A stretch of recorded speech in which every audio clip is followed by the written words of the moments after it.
মহান আল্লাহ তাআলা আমাদের পৃথিবীতে মানুষ হিসেবে সৃষ্টি করেছেন, কাউকে নারী, কাউকে পুরুষ।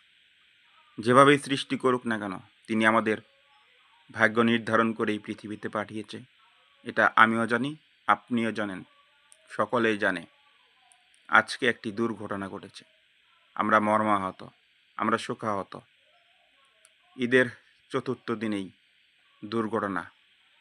একটি বাস, সেটা সোহাগ পরিবহন, ৬০ জন যাত্রী নিয়ে, সেখানে পুরুষ ছিল, মহিলা ছিল, বাচ্চা-কাচ্চারা ছিল, ছিল মালপত্র। নিয়ন্ত্রণ হারিয়ে দৌলতদিয়া ঘাটে পদ্মা নদীর মাঝখানে ডুবে গিয়েছে। এখনও খুঁজে পায়নি।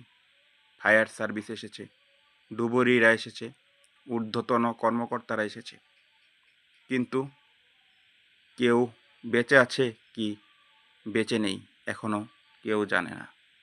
সকলেই করজোড়ে দুহাতে মিনতি, দোয়া করেন, প্রার্থনা করেন। হিন্দু হন, মুসলিম হন, খ্রিস্টান কিংবা বৌদ্ধ, যে যে ধর্মেরই হন না কেন, যাতে যারা বেঁচে আছে অন্তত সুস্থ শরীর নিয়ে আমাদের মাঝে ফেরত আসতে পারে। আর যারা বেঁচে নেই, যাদের ভাগ্যটা ভালো নয়, তাদের যে দেহটা যাতে আমরা আমাদের মাঝে ফেরত পেতে পারি।